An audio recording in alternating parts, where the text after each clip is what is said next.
Warawa ad-Darimi. Iya.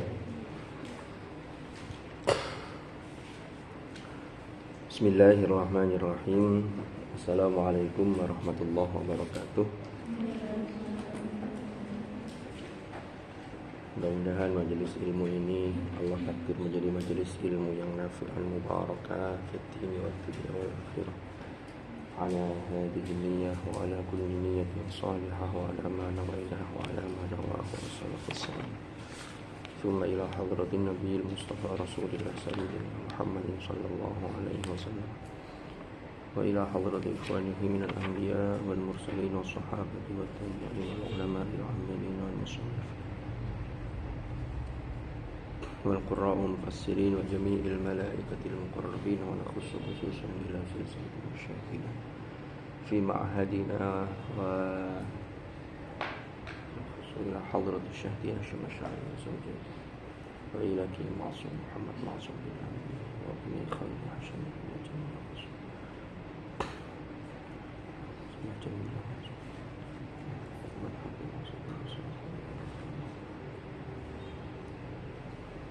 وجميع الأساتذة والأستاذات الذين سبقونا بالإيمان ونخص خصوصا إلى التبيان في آداب حمل القرآن يحيى بن شرف النووي الشافعي وجميع مشايخهم وأصولهم وفروعهم وإلى سلسلة مشايخنا في تعليمنا وتعلمنا ونفعنا بهم وبعلومهم في الدارين آمين. الفاتحة. أعوذ بالله من الشيطان الرجيم. بسم الله الرحمن الرحيم. الحمد لله رب العالمين الرحمن الرحيم مالك يوم الدين إياك نعبد وإياك نستعين اهدنا الصراط المستقيم صراط الذين أنعمت عليهم. بسم الله الرحمن الرحيم. قال المؤلف رحمه الله تعالى ونفعنا به وبعلومه في الدارين آمين. Warawa ad-Darimiyu, dan meriwayatkan sapa ad-Darimiyu Imam ad-Darimi bi isnadihi lawan sanadnya an Abdillah bin Mas'ud radhiyallahu an, dari Abdullah bin Mas'ud radhiyallahu an. Sini sebelah sana sama depan sini 3 baris. Anin Nabi sallallahu alaihi wasallam, meriwayatkan dari Nabi Muhammad sallallahu alaihi wasallam, qala, dawuh bersabda sapa Nabi, qala dawuh atau bersabda sapa Nabi, rupane sabda Iqra'ul Qur'ana, Iqra'ul Qur'ana, bacalah Al-Qur'an, hafalkanlah Al-Qur'an. Iqra'ul Qur'ana, hafalkanlah Al-Qur'an.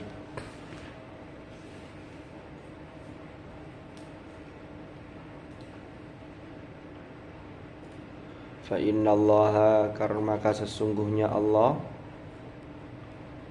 fa innallaha, maka sesungguhnya Allah Ta'ala halimaha luhur sapa Allah, iku la yu'adzibu, tidak menyiksa sapa Allah,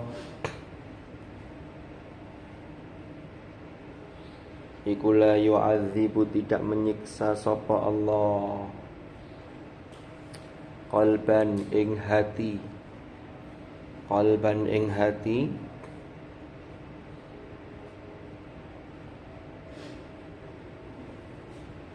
wa'ayang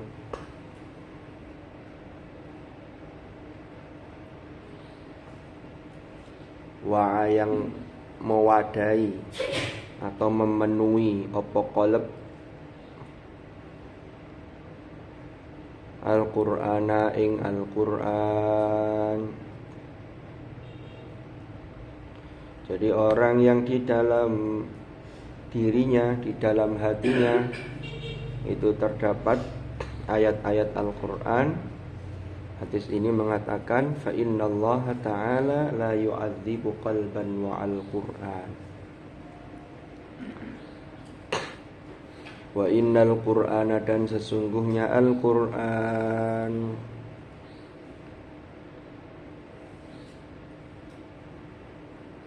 Wa innal Qur'ana, dan sesungguhnya Al-Qur'an iku ma'dubatullahi, hidangan Allah, hidangan dari Allah.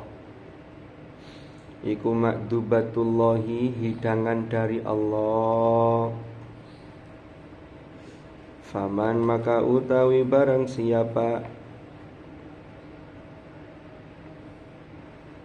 dakhala, masuk sapa man, fihi ing dalam Al-Qur'an, fihi ing dalam ma'dubatullah, fahuwa maka utawi man iku aminun, orang yang aman.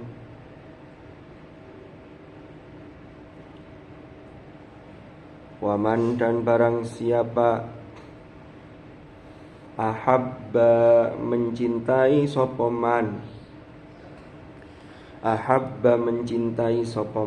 Al-Qur'ana ing Al-Qur'an, falyabshir,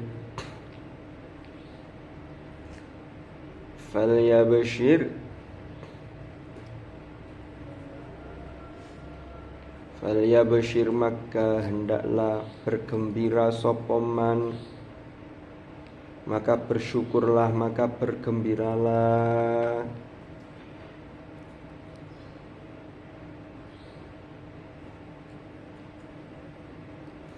Jadi pertama yang kita fahami dari nas, dari teks, dari matan hadis ini, orang itu harus banyak membaca Al-Quran. Orang kalau ingin banyak membaca Al-Quran itu dihafal. Karena kemarin di hadis yang lalu, nanti itu di akhirat sudah tidak ada mushaf, tidak ada Quran Android, ya kan? Maka yang menjadi modal kita itu adalah hafalan yang kita bawa. Di dalam surah Al-Ankabut Allah berfirman, bal huwa ayatun bayyinatun fi suduril ladzina utul ilm wa ma yajhadu bi ayatina illa dzalimun. Jadi Al-Quran itu adalah ayat-ayat yang jelas di dalam dada orang-orang yang diberi ilmu. Sakjane orang yang diberi oleh Allah anugerah menghafal Quran, itu dia sudah punya modal untuk mengembangkan ilmunya. Ya.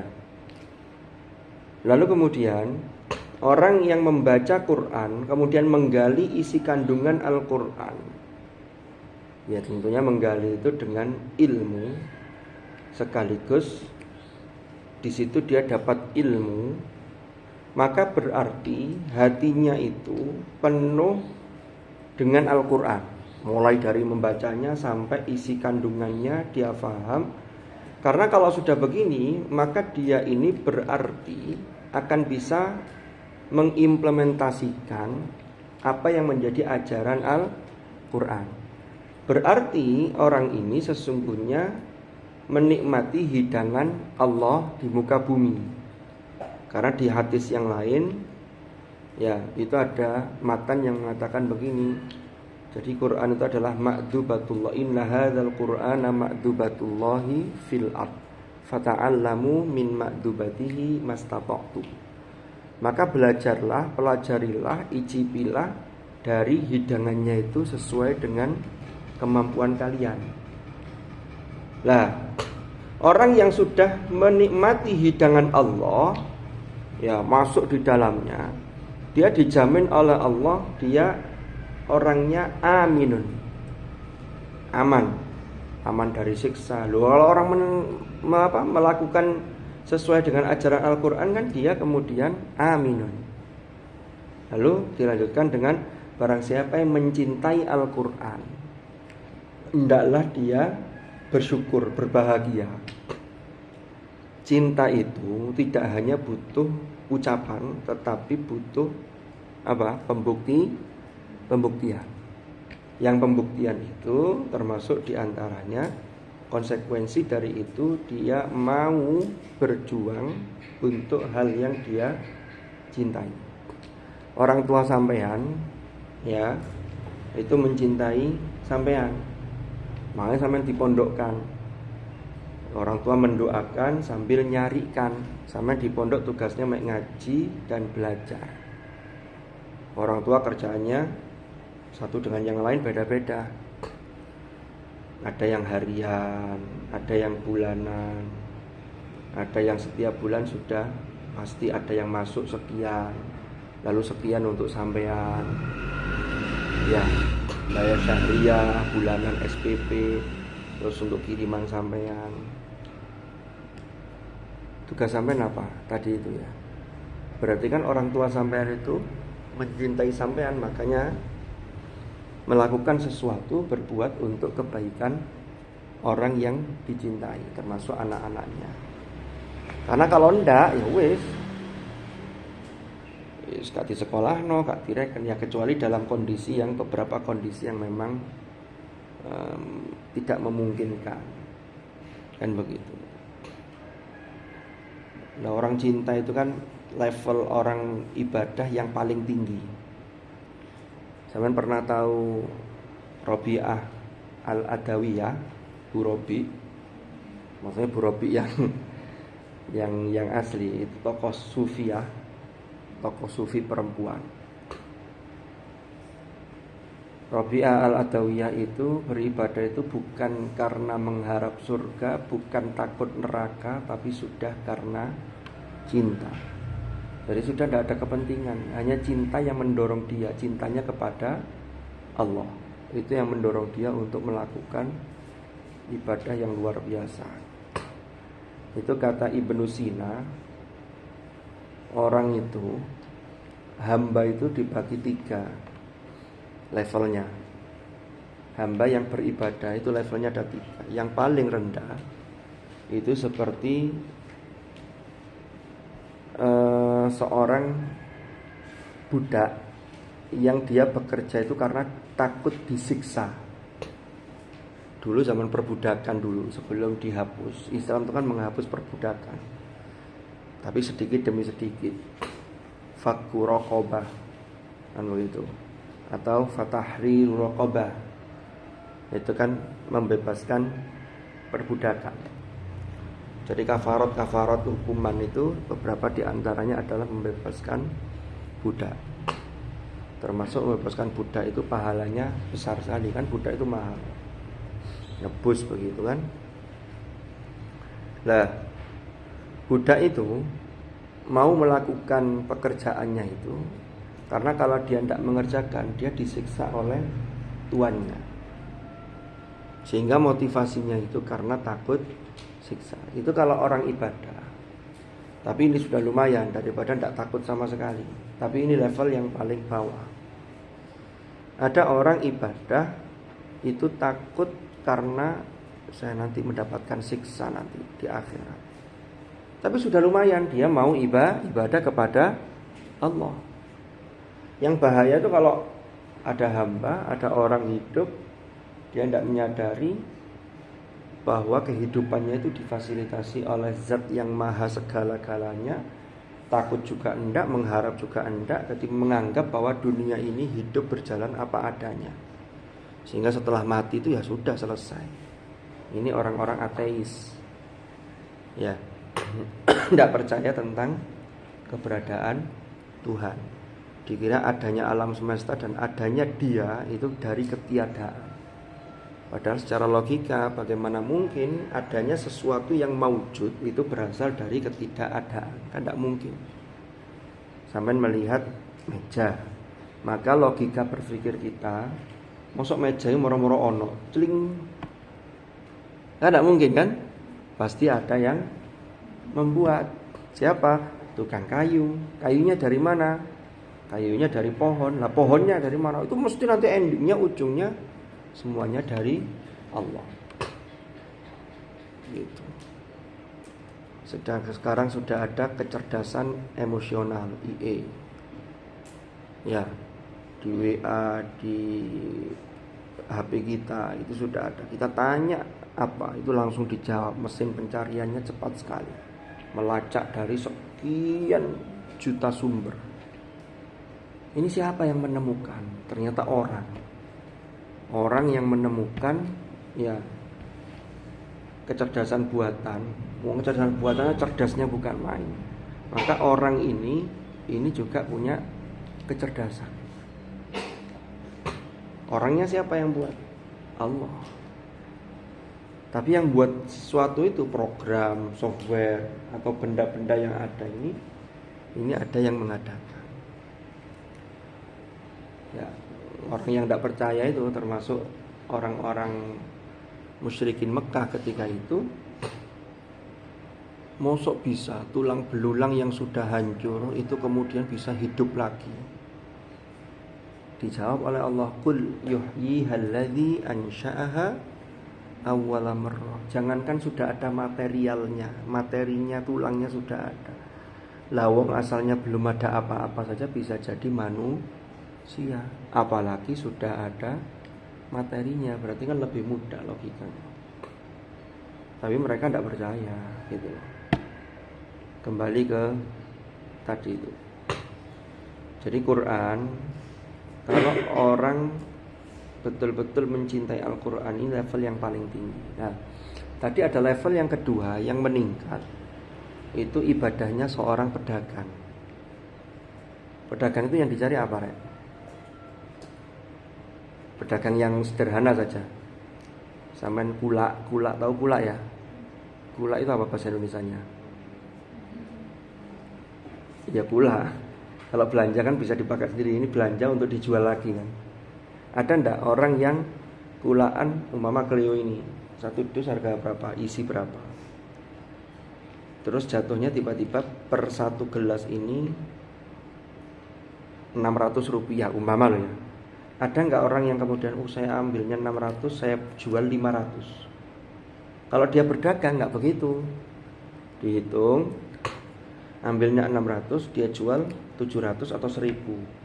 Berarti ada limit keuntungan 400 rupiah. Berarti orang pedagang itu nyari keuntungan.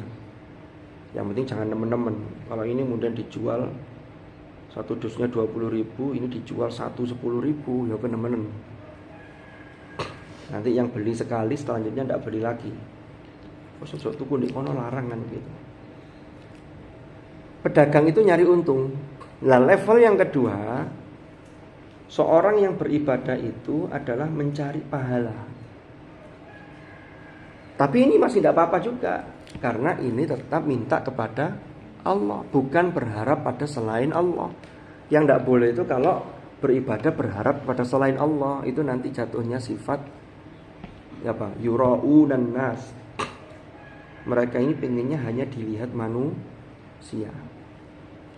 Nah, pedagang itu makanya pedagang dengan hamba, dengan tadi itu budak tadi itu, yang satu takut siksa, yang satu hanya mengharap pahala, mengharap surga. Ini ada yang level yang lebih tinggi lagi. Yaitu level pecinta. Orang yang mencinta itu sudah tidak mau tahu, sudah ngurus nanti mau dapat apa, dikasih apa, yang penting dia ingin dekat dengan yang dicintai. Dan yang dicintai itu yang paling tinggi itu adalah Allah. Itu yang hakiki. Kalau sampean mencintai makhluk, itu kan sakjane pancaran dari cintanya. Makanya cinta kepada makhluk itu jangan dikotori dengan hal-hal yang melanggar aturan cintanya atau membuat murkanya. Berarti sampean tidak bisa memaknai cinta yang sesungguhnya. Makanya dalam Islam itu cinta dengan lawan jenis itu harus diikat dengan akdun nikah, akad nikah. Kalau sudah akad nikah, maka cinta terhadap lawan jenis itu bukan menjadi dosa, tapi menjadi ladang pahala. Kan begitu. Tapi kalau belum, itu menjadi ladang dosa kalau belum akad nikah. Ya, ini yang oleh orang-orang di dunia barat dikatakan begini, mencintai lawan jenis itu kan naluri manusia, maka tidak ada salahnya, disalurkan saja. Akhirnya terjadi menabrak aturan-aturan Allah. Mereka hidup satu rumah padahal tidak ada ikatan pernikahan dan seterusnya. Akhirnya tatanan masyarakat ini lemah. Tatanan masyarakat lemah. Sekarang kalau kemudian naudzubillah ya, punya anak, terjadi kehamilan di luar nikah, bapaknya tidak tanggung jawab, lari, ini kan sudah mematikan generasi-generasi berikutnya. Anak yang tidak salah apa-apa jadi menjadi korban, kan begitu. Padahal di Islam itu sudah diatur sejak dari peranata terkecil dalam masyarakat, yaitu keluarga. Kalau pertahanan dan dalam peranata keluarga itu kuat, maka akan menghasilkan pribadi-pribadi yang kuat. Kalau enggak, lemah. Ya. Jadi betapa mendidik manusia itu berbeda dengan mendidik selain manusia. Ya, manusia itu duwe karep, duwe keinginan, kadang punya rasa bosan, punya rasa males, kan begitu. Jadi memang butuh banyak seni untuk mendidik manusia. Ada pertanyaan? Falyabshir. Jadi kalau orang yang mencintai Quran, kemudian cintanya itu betul-betul dibuktikan, maka dia ini layak untuk bersyukur dan berbahagia. Kenapa? Karena dia selamat hidup di dunia, nanti endingnya di akhirat dia mendapatkan apresiasi yang luar biasa.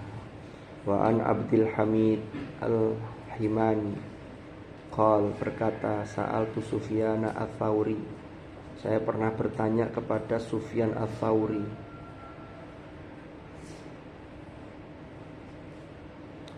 anir rajuli, tentang seseorang, tentang orang laki-laki atau tentang seseorang,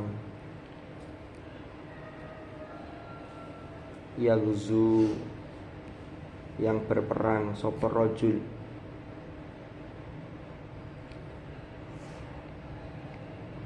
oh gini, yaghzu hale berperang,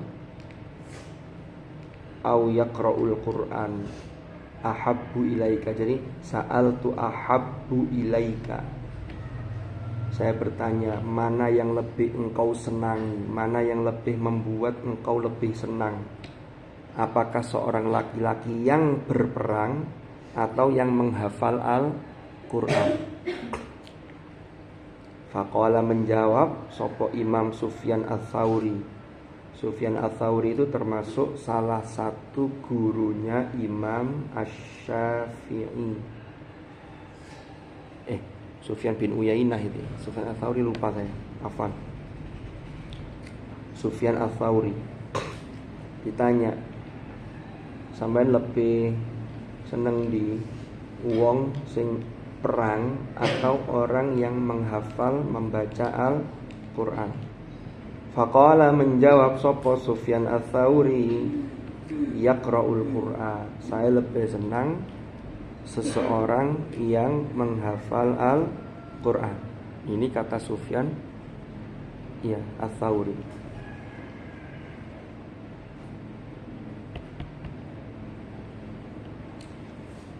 Li'anna Nabiya sallallahu alaihi wasallam, karena sesungguhnya Nabi sallallahu alaihi wasallam iku qala, pernah bersabda, iku qala bersabda sapa Nabi. Jadi Sufyan Ats-Tsauri pegangannya adalah sabda Nabi yang menyatakan khairukum man ta'allamal Qur'ana wa 'allamahu. Khairukum mutawi sebaik-baik kalian ikuman seseorang ta'allama yang mengajar yang belajar sopeman ta'allama yang belajar sapa man Al-Qur'ana ing Al-Qur'an wa 'allama kemudian mengajarkan sapa man wa 'allama dan mengajarkan atau kemudian mengajarkan sapa man hu ing Al-Qur'an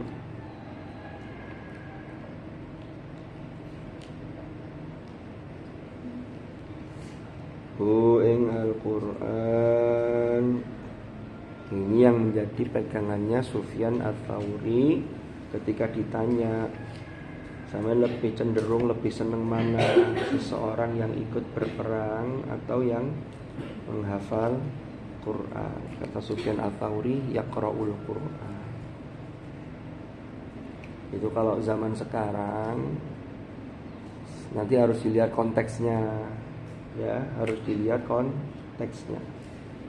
Yang baik itu ya ikut perang, ya juga menghafal Quran yang deres. Tapi umpama masih proses seperti sampean ini. Usia saya umpama 12 tahun. Lebih baik saya bekerja atau sekolah sambil mondok. Ya mesti sekolah sambil mondok karena sampean masih menjadi tanggung jawab orang tua. Masih harus yang berusaha itu orang tua. Tapi kalau sudah jadi orang tua, ya berarti harus bertanggung jawab. Ya apa anaknya bisa ngaji, bisa sekolah, kan begitu. Bukan berarti lalu jadi orang tua, saya baca riwayat ini dari Sufyan Ats-Tsauri, daripada saya bekerja saya tak di rumah saja membaca Al-Quran. Ya, yang baik itu ya tetap dia berjuang. Ini kan berperang, ini kan berjuang untuk menegakkan li'ila'i kalimatillah, untuk menegakkan kalimat tauhid. Lah orang tua bekerja itu dalam arti berperang, berjuang untuk menegakkan kalimat tauhid. Karena yang melanjutkan kalimat la ilaha illallah itu setelah orang tua kita tidak ada, itu ya sampai. Nanti kalau sampai jadi orang tua juga begitu terus. Itu yang akan menjaga dan melestarikan kalimat tauhid di muka bumi ini, termasuk menghafal Al-Quran. Jadi itu mulia. Ya. Ada pertanyaan? Mbak Umi, ada pertanyaan? Ya kan kok di pojok situ apa jaga gitu tadi, enggak ke sini. Enggak dingin, enggak ada karpetnya. Dan jaga di situ biar tidak ada yang pulang duluan. Bismillahirrahmanirrahim. Al-babu tsani. Wah, sudah bab kedua ini. Al-babu tsani utai bab yang kedua. Iku fi tarjihil qiraati wal qari'i ala ghairihima. Menjelaskan dalam hal keunggulan menghafal atau membaca wal qari dan penghafalnya ala ghairihima dibanding selain keduanya. Jadi ini menjelaskan tentang keunggulan menghafal Al-Quran dan juga penghafalnya dibanding selain menghafal dan selain penghafalnya.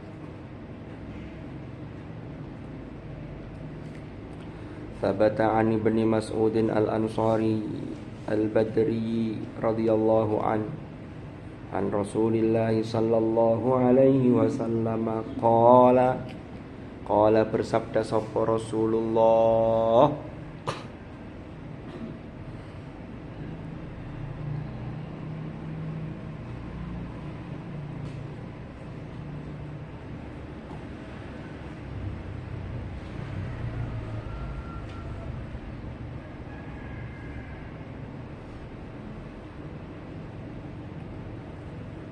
qala bersabda sapa Rasulullah sallallahu alaihi wasallam, ya apa artinya ya rek? Amma ya pakai hamzah, apa artinya? Yang tahu boleh pulang nanti jam 6. Ma mana ya ummu?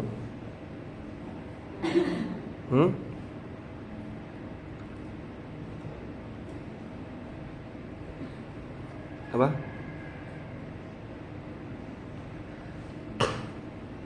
Ya ummu mengimami. Imam orangnya imam.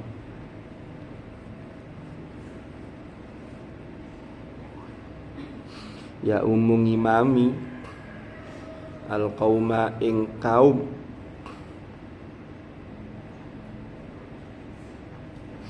Al-qauma ing kaum.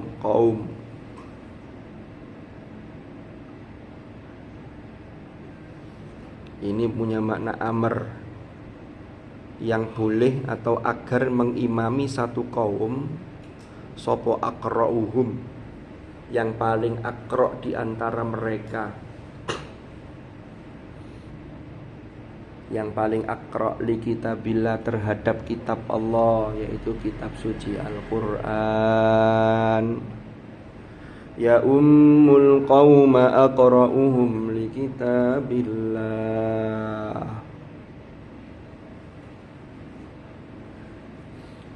Jadi ini bicara tentang syarat menjadi imam. Imam itu memiliki beberapa kriteria yang kalau dalam hadis ini disebut dengan akro. Siapa yang paling akro? Dulu, tak ceritani ini ya. Zaman Rasulullah Sallallahu Alaihi Wasallam, penghafal Al-Quran itu kan disebut dengan qurra. Qurra itu para penghafal Al-Quran. Maka di sini qurra itu, para penghafal Quran itu tentunya ketika menghafal, kalau di antara kalangan para sahabat itu mereka langsung mendengar dari Rasulullah. Jadi musyafahah. Musyafahah itu apa? Musyafahah itu mendengar langsung dari lisannya Rasulullah, langsung ditirukan, langsung dihafal. Bahkan sahabat-sahabat itu mengatakan begini, kami belum berpindah menghafal ke ayat yang lain sebelum kami melaksanakan isi kandungan dari ayat-ayat tersebut.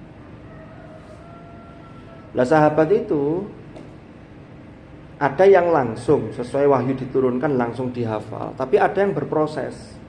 Sehingga hafalan para qurra itu juga jumlahnya tidak sama. Paham maksudnya? Kan begini, ketika Rasulullah masih ada, itu kan Al-Quran turunnya belum sempurna, belum semuanya. Karena ada ayat Al-Quran itu yang turun 9 hari sebelum Nabi wafat. Apa ayatnya? Ada yang tahu? Apa Mbak Umi? Apa Nadi? Yang lain? Ada ayat Al-Quran itu yang turun 9 hari sebelum Nabi wafat. Yang bisa jawab tak kasih hadiah. Hadiahnya bukan boleh pulang, karena kalau jam 6 boleh pulang semuanya juga balik ke asrama, ke pondok untuk persiapan sekolah. Ada yang tahu, Rek? Nabi itu di Mekah berapa tahun? Periode Mekah, Makkiyah, sebelum hijrah berapa lama? Ya, dibulatkan jadi 13. Di Madinah berapa? Berapa? Berapa? Loh, jangan takut menjawab. Berapa? 5? Oh, masuk 50. Totalnya berapa sih Nabi itu? Mulai diangkat jadi Nabi sampai beliau wafat berapa tahun? Berapa? 40. 40 kan diangkat jadi Nabi usia 40. Terus setelah 40 itu berapa tahun beliau diutus sampai kemudian berapa? 22 tahun lebih 2 bulan. Atau biasanya orang tahunnya dilihat digenapkan 23 tahun. 13 tahun di Makkah, 10 tahun di Madinah. Nah, itu kan Quran kan berproses. Jadi ketika masih ada Rasulullah Sallallahu Alaihi Wasallam, itu hafalan sahabat-sahabat itu tidak sama. Maka ada yang memahami hadis ini itu pertama begini. Oh, yang berhak mengimami satu kaum, pertama itu yang hafalannya paling banyak. Jadi kalau sampean di pondok ada yang 30 juz, yang lainnya di bawah itu, maka yang 30 juz itu yang lebih layak untuk menjadi imam. Tapi dilihat lagi, aqra'uhum, aqra' itu gimana maksudnya? Aqra' itu di samping hafalan, tapi tidak hanya sekedar menghafal, karena Quran itu riwayah. Maka bacaan satu sahabat dengan yang lain, ya, itu macam-macam dalam arti begini. Ada yang bacaannya itu lebih, suaranya lebih enak. Makanya di hadis yang lain itu Rasulullah pernah bersabda juga, Zayyinul Qur'ana fi aswatikum. Ya. Atau bacalah Al-Qur'an itu biluhunil Arab, dengan cara seperti bagaimana orang Arab itu membaca. Nah, karena orang Arab itu bacaannya ya bagus-bagus, karena memang bahasa Arabnya menjadi bawaan, itu bahasa ibu, salikohnya bagus. Kan menjadi bermacam-macam itu kan karena banyak orang yang kemudian Islam tetapi bahasa ibunya bukan asli bahasa Arab. Wes. Muncul lagi kemudian, kemudian podo-podo 30, maka dari 30 yang sama ini, maka yang lebih berhak yang mana? Oh, dia yang bacaannya lebih fasih, lebih bagus.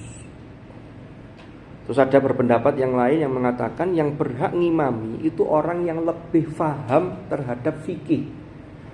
Bacaannya podo apike, podo bagus, hafalannya sama. Maka yang fikihnya lebih bagus, memahaminya siapa? Tahu tentang rukun sholat, tahu tentang hal-hal yang membatalkan sholat. Itu dia lebih berhak. Kenapa? Karena dulu para sahabat itu yang disebut qurra. Kalau qurra itu dia faham sekaligus isi kandungannya. Makanya tadi kan ada ungkapan, kami tidak berpindah dari satu ayat ke ayat yang lain sampai kami memahami isi kandungan ayat tersebut dan melaksanakannya. Faham? Maka berarti aqra itu mencakup ini juga. Ya. Jadi ya ummul qauma aqra'uhum li kitabillah. Jadi aqra itu tidak hanya sekedar hafal. Orang sekarang itu banyak yang sekedar hafal, tapi bacaannya tidak diperhatikan. Saya itu menemui banyak ada calon mahasiswa di UI daftar jalur beasiswa teladan. Beasiswa teladan kan harus 30 juz, tidak boleh 10 juz. Itu masuk situ 0 rupiah. Jadi tidak bayar mahar, tidak bayar UKT. Itu setiap tahun tuh semua jurusan dibuka, hanya kuotanya beda-beda. Tapi setiap tahun itu yang prodi pendidikan dokter hanya dibuka untuk satu kuota. Padahal yang daftar pilihan pertama pendidikan dokter itu sangat banyak. Tahun kemarin itu yang lulus 30 juz beasiswa teladan prodi pendidikan dokter itu satu orang putri santri Haki Hamalatul Quran yang di Pari. Dia sekolahnya SMK farmasi. Berarti dia tesnya itu Qurannya harus bagus. Yang kedua, CAT-nya, materi kedokterannya termasuk ada TKD, tes kompetensi dasar di dalamnya, itu harus tinggi grade nilainya. Karena kalau gagal salah satunya, ini tinggi tapi Qurannya rendah, ya dia tidak lolos. Itu ketat betul itu. Nah, saya mendapati banyak mahasiswa yang ikut jalur ini Kan semuanya sudah hatam tuh 30 juz, sudah wisuda, bahkan datang tuh bawa syahadah dari pesantrennya masing-masing. Itu ternyata masih banyak yang bacaannya itu tidak diperhatikan. Jadi mengurusi apal itu, tapi ternyata baca matobi'i saja tidak rata. Idghamnya ya umama hukum mim mati dan tanwin. Jadi ada izhar syafawi, ikhfa syafawi, ini dituabrak saja, wadakno. Itu terjadi kayak begitu. Padahal sudah kadung khatam. Lah begini ini apakah masuk aqra'uhum? Ya nanti dulu. Apal iyo tapi bacaannya tidak karuan. Nah, ini eman. Makanya sampean-sampean yang masih proses itu betul-betul ketika nambah hafalan itu sampean perhatikan betul. Panjang pendeknya, lalu hurufnya ini shod apa sin, ha apa kho. Karena kalau sudah salah ketika membuatnya hafalan baru, ini nanti akan sulit untuk merubah karena sudah kadung masuk memori kita. Jadi itu terjadi kayak begitu. Nah kembali ke yang tadi ya. Jadi kalau beasiswa teladan kok bebas UKT, masuknya prodi pendidikan dokter, Qur'annya sudah lancar, ya Qur'annya tetap ngaji tetap. Karena prodi dokter itu kan sibuk ya. Dan prodi dokter itu ya lumayan kalau dapat beasiswa ini, karena UKT-nya kan prodi pendidikan dokter itu UKT-nya itu 25 juta, 26 juta, 35 juta per semester. Per semester itu. Jadi kalau bayar sendiri per semester kira-kira berapa? Kalau 25 saja dibagi 6 berapa? Berapa Mbak Umi? 25 juta dibagi 6.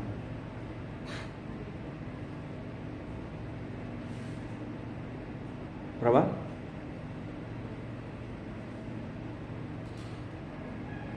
Berapa? Yang pintar matematika ini loh. Nggak usah nyari kalkulator, pakai tangan. Berapa? 4 lebih ya, 5 juta lah katakanlah. Berarti harus ada uang 5 juta atau 4 juta setengah yang itu tidak diotak-atik untuk kebutuhan makan bulanan, harian di keluarganya. Itu kalau bayar. Makanya kalau dapat beasiswa yo bersyukur banget, kan tinggal nyari untuk living cost-nya. Cuman ya itu tadi, kuotanya cuma 1 untuk kedokteran. Kalau prodi yang lain bisa lebih dari 1. Ini tadi memang sudah di sini apa ada yang naruh di sini tadi gelas ini tadi? Oh sudah di sini ya. Makanya tak delok sedotannya kok di kono. Kalau sampai naruh mungkin sama sedotannya. Saya tuh ingat cerita orang yang masuk ke dalam gua ini. Saya sudah pernah tahu cerita itu ya. Hah? Yang ya ini cerita tapi fiktif belaka. Jadi ada 3 orang laki-laki yang masing-masing itu punya kebiasaan buruk. Laki-laki yang pertama itu punya kebiasaan buruk. Dia ini suka mabuk, minum minuman keras. Pokoknya segala jenis minuman keras itu dia konsumsi. Yang kedua, dia suka rokok. Jadi perokok berat. Yang ketiga, laki-laki ini mohon maaf itu suka mempermainkan perempuan. Kan tiga-tiganya punya kebiasaan yang enggak baik. Sampai suatu ketika ya dia ini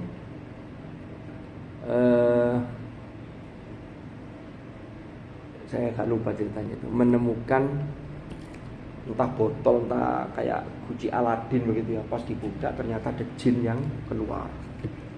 Makanya ini hanya fiktif belaka. Tiba-tiba jin itu mengucapkan begini, terima kasih, saya ini sudah terperangkap dalam botol ini sekian ratus tahun. Sekarang kalian minta apa akan saya kabulkan. Silakan bersenang-senang dengan apa yang kalian minta.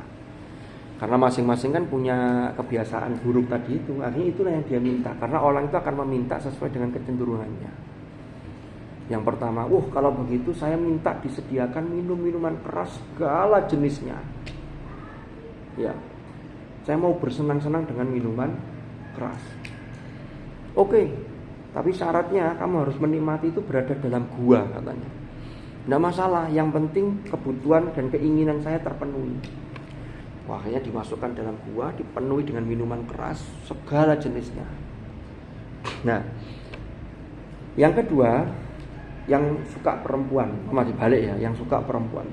Ya sudah, saya siapkan perempuan yang cantik-cantik masuk dalam gua sekian banyak. Yang ketiga, rokok, sekian banyak merek rokok masukkan ke gua, dia masuk ke situ. Ini sampai di dalam gua itu tidak tahu berapa lama, sampai kemudian oleh jin itu kemudian dibukalah gua itu. Keluar orang yang pertama tadi dalam keadaan badannya habis, kurus, kering karena terlalu banyak mengkonsumsi minuman keras. Jalannya tidak tinggal lemes begitu, kayak orang mabuk yang berlebihan, overdosis. Yang kedua, yang perempuan tadi itu juga sama, keluar itu dalam kondisi tidak terawat.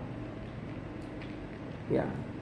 Yang ketiga, yang hobi rokok tadi, keluar dari gua itu jinnya kaget. Ternyata keluar itu kok masih segar bugar, tidak ada pengaruhnya sama sekali, sehat. Padahal katanya rokok itu membahayakan. Akhirnya orang ini marah, jinnya ditempelin.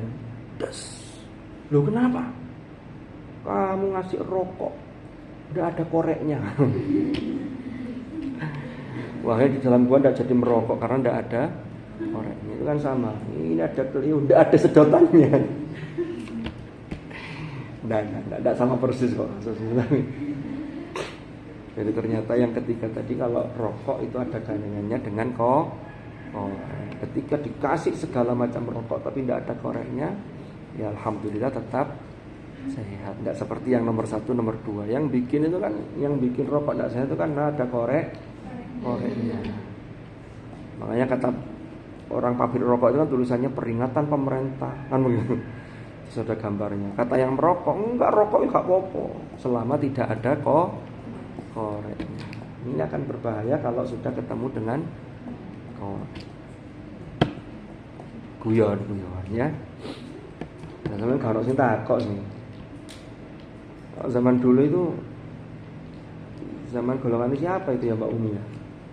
Itu biasanya ada yang nanya gitu. Kalau ada yang nanya kenapa? Sudah paham semua ya? Tanya udah apa-apa, rek tanya ya, biar ada komunikasi dua arah, tidak komunikasi satu arah. Wallahu a'lam bishawab. Mudah-mudahan manfaat, mudah-mudahan barokah. Insyaallah kita lanjutkan pada episode yang akan datang. Al-Fatihah. A'udzubillahi minasyaitonir rajim. Bismillahirrahmanirrahim. Alhamdulillahirabbil alamin. Allahumma shalli wa sallim ala sayyidina Muhammadin karimil aba'i wal ummahat. Allahumma anfa'na ma 'allamtana wa bima 'allamtana wa 'allimna ma yanfa'una warzuqna 'ilman nafi'a.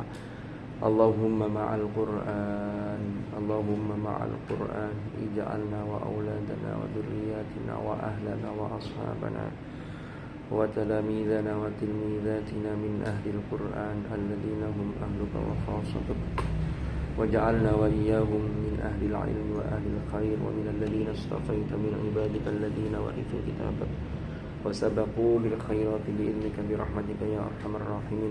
Allahumma ja'al ijtima'ana hadha ijtima'an marhuma wa tafarruqana min ba'dihi tafarruqan ma'suma wa la taj'al ma'ana wa fina shaqiyyan wa la mahruma bi rahmatika ya arhamar rahimin. Rabbana atina fid dunya hasanah wa fil akhirati hasanah wa qina adzabannar. Wa sallallahu ala sayyidina Muhammadin walhamdulillahi rabbil alamin. Al-Fatihah.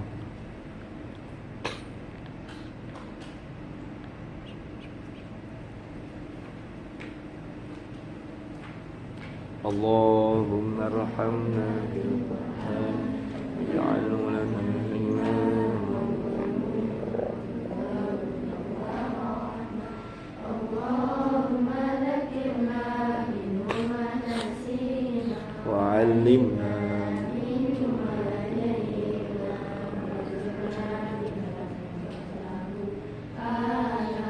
الليل وأطراف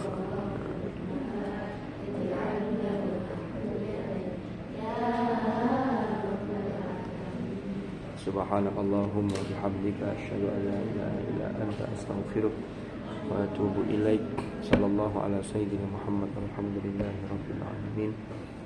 Terima kasih. Kurang lebih mohon maaf. Hadanallahu wa iyyakum ajma'in. Assalamualaikum warahmatullahi wabarakatuh.